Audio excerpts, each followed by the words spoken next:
بسم اللہ الرحمن الرحیم۔ جس ظالم کو ظلم کی عادت پڑ جائے، ظلم کا رسیہ ہو جائے، تو وہ اس ظلم سے رکنے کا نام نہیں لیتا، اور جو اس کو روکے گا اس کا وہ دشمن ہو جائے گا۔ تو یہی صورتحال مکہ میں پیش آئی۔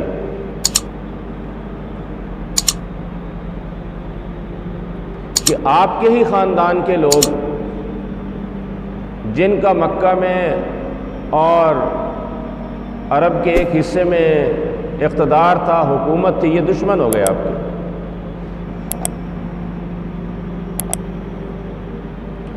آپ کو مکہ چھوڑنے پر مجبور کر دیا۔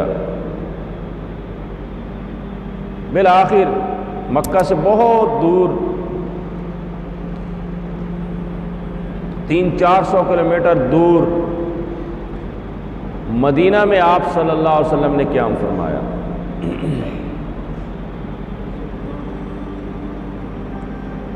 وہاں بھی ان کو بڑی پریشانی، ظالم کو سکون نہیں آتا۔ وہ سمجھتا ہے کہ جب بھی یہ انسانیت کا نام لینے والے اور ظلم کو ختم کرنے کی بات کرنے والے جب بھی یہ کامیاب ہو گئے، غالب ہو گئے، تو ہماری موت ہے۔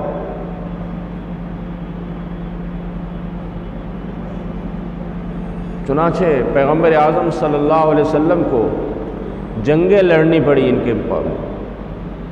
غزوہ بدر ہوا، غزوہ احد ہوا، غزوہ خندق ہوا۔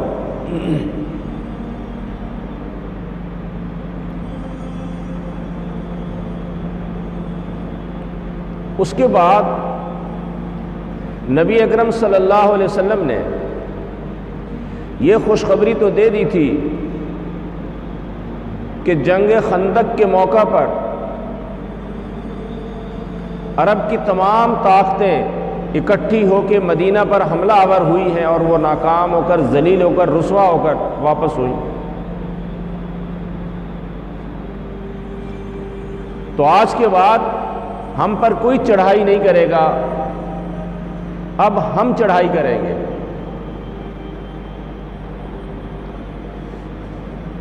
اور پھر آپ صلی اللہ علیہ وسلم کو ایک خواب آیا کہ آپ صلی اللہ علیہ وسلم فرماتے ہیں کہ میں نے دیکھا کہ ہم مکہ میں داخل ہوئے ہیں اور طواف کر رہے ہیں، اور طواف کے بعد سر مڑا رہے ہیں اور سر کے بال چھوٹے کروا رہے ہیں۔ یہ آپ نے خواب دیکھا۔ اب مکہ سے ہجرت کر کے آنے والے صحابہ جن کو گھروں سے نکالا گیا تھا، ان کا کوئی قصور نہیں تھا، قصور یہی تھا کہ حضور کا ساتھ کیوں دیتے ہیں۔ حضور جو انصاف کی، عدل کی بات کرتے ہیں اور پوری انسانیت کے حقوق کی بات کرتے ہیں، ان کا ساتھ کیوں دیا؟ اس بنیاد پر ان کو نکالا گیا تھا۔ وطن تو ہر ایک شخص کو بڑا پیارا ہوتا ہے، اور پھر جن لوگوں کا وطن مکہ جیسا مبارک شہر ہو، جہاں پوری دنیا وہاں پہنچتی ہے، اس اللہ کے گھر کی زیارت کرنے کے لیے، اس کا طواف کرنے کے لیے، اس مبارک شہر سے جن کو نکالا گیا ہو، اور ان کے سامنے یہ خواب رکھ دیا جائے، اور پھر خواب بھی نبی کا جو وحی ہوتی ہے کہ ہم نے دیکھا ہے کہ ہم بیت اللہ میں وہاں طواف کر رہے ہیں اور سر مڑا رہے ہیں اور بال کترا رہے ہیں۔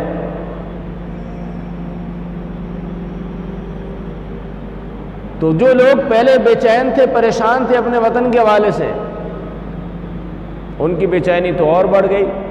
بڑے انہوں نے خوشیاں منائی کہ یا رسول اللہ کب ہوگا؟ جب صحابہ یہ بہت ساری بے چینی پیدا ہوئی تو آپ صلی اللہ علیہ وسلم نے عمرے کی نیت فرمائی کہ عمرے پہ چلتے ہیں۔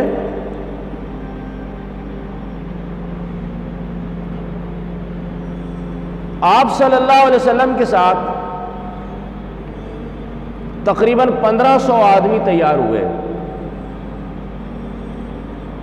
1500 آدمی،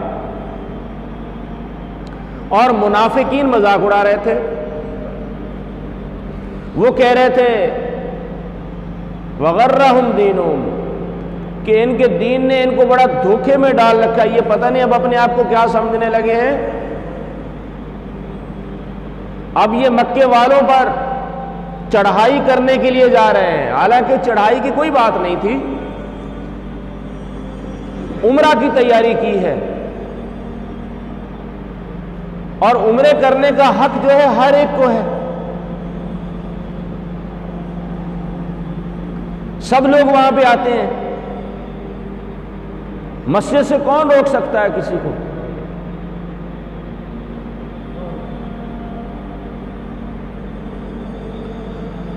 منافقین نے بڑے مذاق اڑائے کہ یہ جناب والا بچ کے نہیں آئیں گے۔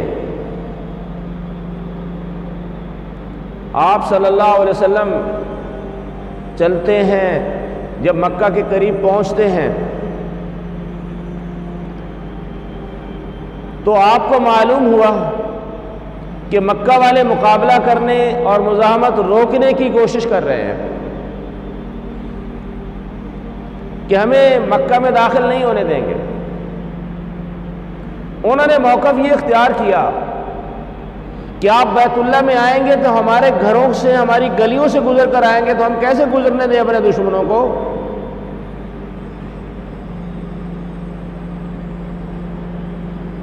نبی کریم صلی اللہ علیہ وسلم کو جب پتہ چلا تو آپ صلی اللہ علیہ وسلم نے حدیبیہ ایک جگہ ہے مکہ کے قریب، تقریباً کوئی 30-35 کلومیٹر ہوگا، پرانے 19 میل بنتے تھے،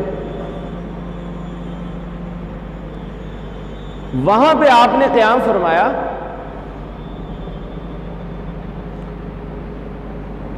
اور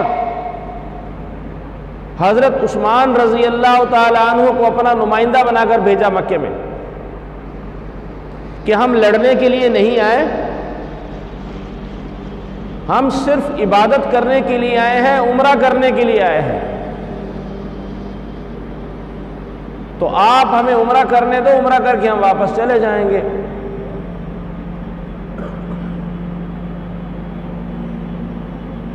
حضرت عثمان رضی اللہ تعالی عنہ وہاں پہنچے،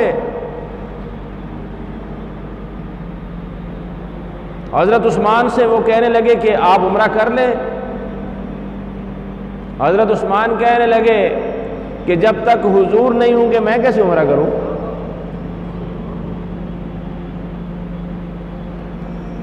انہوں نے حضرت عثمان کو کسی کمرے میں بند کر دیا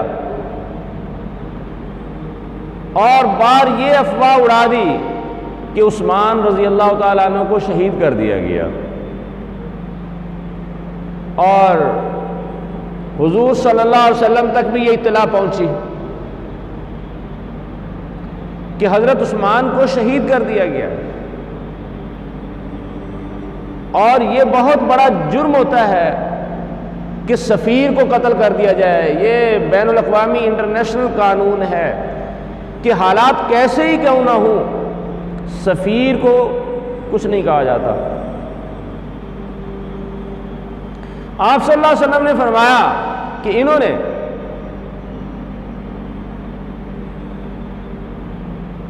عالمی اور بین الاقوامی قانون کی خلاف ورزی کی ہے، اب مقابلہ کرنا ہمارا حق ہے۔ چنانچہ آپ نے حدیبیہ مقام پر ایک کیکر کا درخت تھا، اس کے نیچے آپ تشریف فرما تھے، آپ نے سب سے کہا کہ دوبارہ بیعت کرو میرے ہاتھ پر،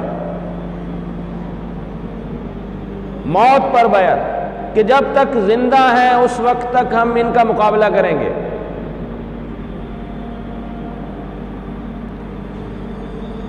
دڑا دڑ صحابہ نے جناب والا بیعت آپ صلی اللہ علیہ وسلم کے ہاتھ پر کی۔ حضرت ابو سنان اسدی ہیں، سب سے پہلے بڑھ کر آئے، آپ صلی اللہ علیہ وسلم کے ہاتھ پر بیعت کی۔ کچھ صحابہ ہیں جنہوں نے تین تین دفعہ بیعت کی خوشی میں کہ آج موقع ملا ہے دشمن کے ساتھ ہاتھ ملانے کا، پتہ چلے گا آج۔ چنانچہ صحابہ کرام رضوان اللہ تعالی علیہم اجمعین بڑے جوش میں ہیں کہ دشمن نے ہم پر بہت زیادتی کی ہے، ہمارے نمائندے کو انہوں نے شہید کر دیا، قتل کر دیا، لہذا اس کا مقابلہ، ہم ان کا مقابلہ کریں گے اور ان کا بدلہ لیں گے۔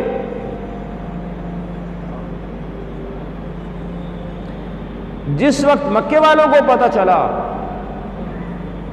کہ وہ تو اس طریقے پہ موت کے اوپر بیعت کر رہے ہیں،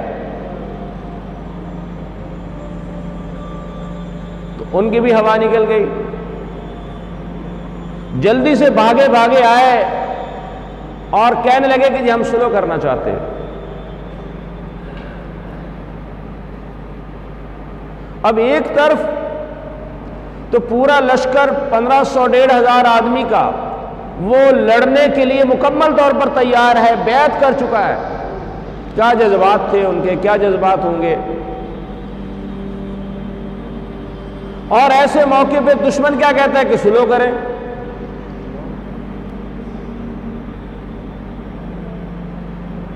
آپ صلی اللہ علیہ وسلم نے حدیبیہ مقام پہ جس وقت آپ کی اونٹنی بیٹھی ہے تو اس وقت آپ نے یہ بھی فرمایا تھا کہ اگر مکہ والے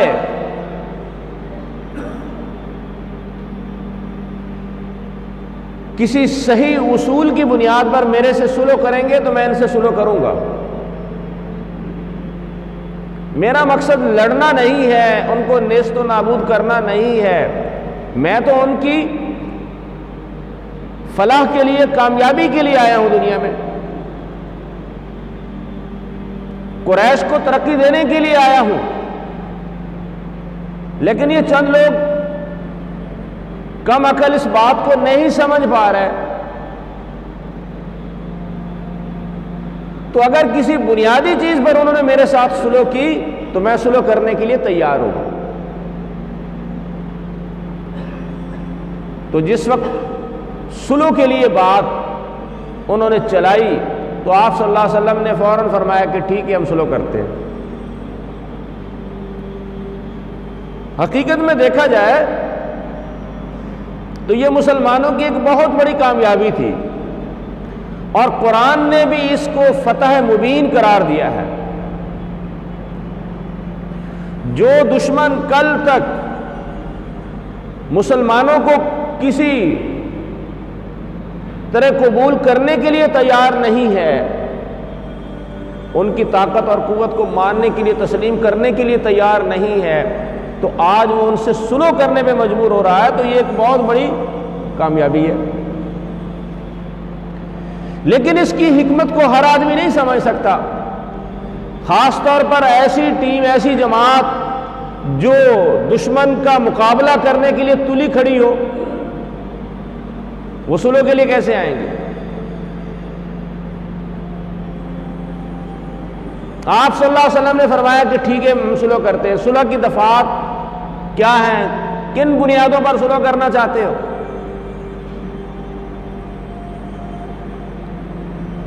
پہلی شک تو یہ تھی کہ 10 سال کے لیے جنگ بندی ہے ہماری، نہ آپ ہم پر حملہ کریں گے نہ ہم آپ پر حملہ کریں گے۔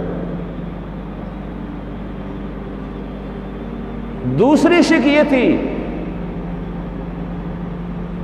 کہ عرب کے جتنے قبیلے ہیں جو قبیلہ اپنے اختیار کے ساتھ تمہارے ساتھ ملنا چاہے آپ کے ساتھ مل جائے، جو ہمارے ساتھ ملنا چاہے وہ ہمارے ساتھ مل جائے، کسی کو رکاوٹ نہیں ہونی چاہیے، دوسرا فریق رکاوٹ نہ ڈالے۔ ٹھیک ہے۔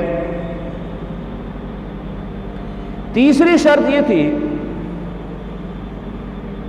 کہ اگر کوئی شخص ہمارا وہ آپ کے پاس آ جائے تو آپ نے اس کو واپس کرنا ہوگا،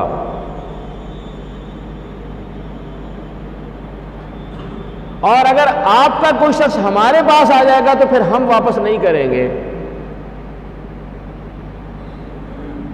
وہ اپنی اکڑ اور اپنی ٹانگ اوپر رکھنی ہے۔ اگر تمہارا بندہ ہمارے پاس آ جائے تو ہم واپس نہیں کریں گے، اور ہمارا بندہ اگر تمہارے پاس چلا جائے تو آپ نے واپس کرنا ہے۔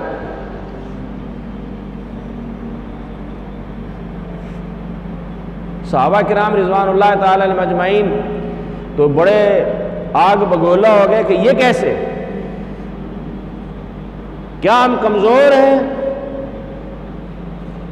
حضرت عمر رضی اللہ تعالیٰ عنہ حضور صلی اللہ علیہ وسلم کے پاس آتے ہیں کہ یا رسول اللہ، کیا آپ اللہ کے نبی نہیں ہیں؟ حضور فرماتے ہیں کہ ہاں اللہ کا نبی ہوں۔ فرمایا ہم حق پہ نہیں ہیں اور ہمارا دشمن باطل پہ نہیں ہے؟ فرمایا کہ ہاں ایسا ہی ہے۔ تو فرمایا کہ پھر یہ کمزور شرط کیوں ہے؟ اور پھر کیا ہم موت سے ڈرنے والے ہیں، جنگ سے ڈرنے والے ہیں؟ تو یہ کمزور شرط کس بنیاد پر ہے؟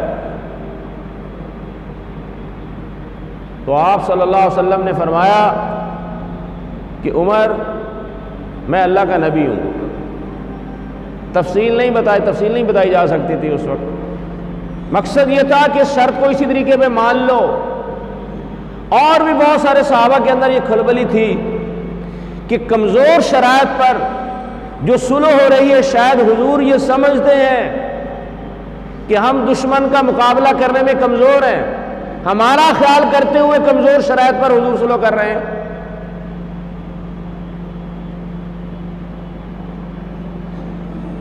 حضرت صدیق اکبر رضی اللہ تعالیٰ عنہ کے پاس عمر فاروق رضی اللہ تعالیٰ عنہ جاتے ہیں کہ ابو بکر یہ کیا ہو رہا ہے؟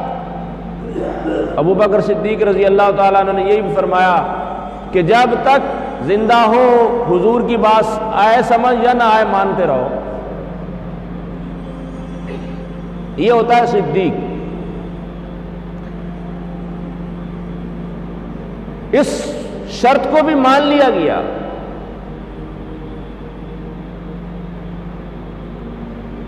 اسی حالت میں ایک شخص ابو جندل جو